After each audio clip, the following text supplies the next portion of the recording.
Marine Murillo. González Arce maintenant. Ça va recommencer. De Fonseca. Ils vont être patients. C'est vraiment leur type de jeu. C'est bien fait de la part de Saborio.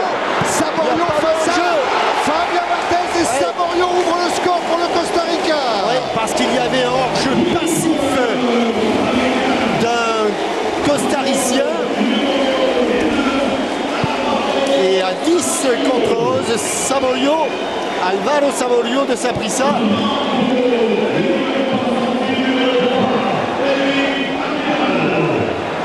Et juste au moment où l'équipe de France joue à 10 contre 11, il y a eu cette ouverture de Centeno et Saborio qui en profite. Ouais, les Français qui se sont arrêtés pensant donc que justement ce numéro 11, Gomez, était en position de hors-jeu, mais il ne faisait pas action. Hors-jeu passif et Saborio en a profité sur cette excellente ouverture de Centeno. On rappelle quand même que lors de la Coupe du Monde 2002, pour bien fixer les esprits sur la valeur du Costa Rica, certes les Costariciens ont été éliminés au premier tour, dans un groupe dominé par le Brésil, ils étaient à égalité de points avec la Turquie, battue seulement à la différence de but. La Turquie, demi-finaliste de cette Coupe du Monde au Japon et en Corée du Sud quand même. Nicolas Anelka. Oui, uniquement parce qu'ils avaient perdu, je crois, 4-2 contre le Brésil et les Costariciens, et que c'est un peu le Brésil qui les avait éliminés. Exactement. Malouda. Bon contrôle, mais il se heurte à Wallace. Anthony Revellière est entré, donc il va fêter son anniversaire dans l'avion. Anthony Revellière, il aura 26 ans demain. Attention à Florent Malouda. Ouais, il est accroché, accroché, réaccroché. Oui, oui. Monsieur Gilberto Alcala n'a pas sifflé, pourtant il semblait bien accroché. Il a fait signe qu'il avait simplement glissé. Galas avec Dorasso. Le centre Dorasso. La remise de la tête en direction de Wiltord. C'était signé Thierry Henry.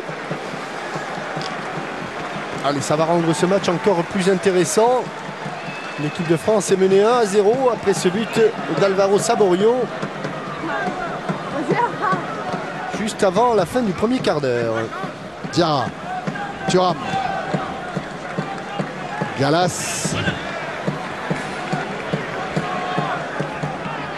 Dorasso. Thuram. Revellière. Un Revellière pour Thierry Henry, couvert par Marine Murillo.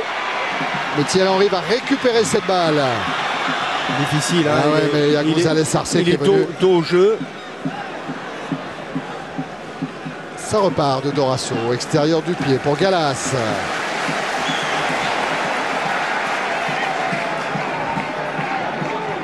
Wiltord. Malouda. Galas. Et à nouveau Sylvain Wiltord. Dorasso, Wiltord. Il a appelé le ballon, Malouda. Il est servi, il a voulu redonner à son immédiatement. C'était l'idée, l'intention était bonne. La réalisation l'était un peu moins. González Arce. Fonseca.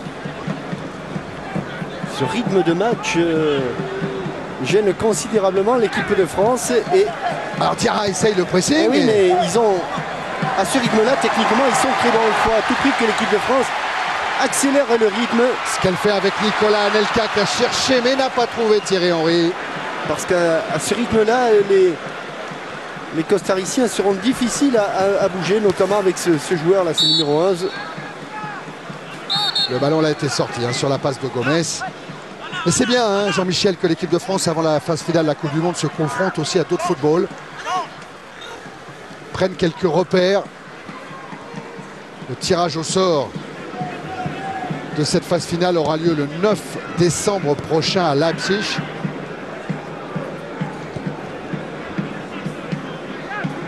Diarra. Avec Anelka qui a perdu le contrôle du ballon, ça profite à Fonseca. Ah, et puis menant au score, ils vont continuer les joueurs d'Alex.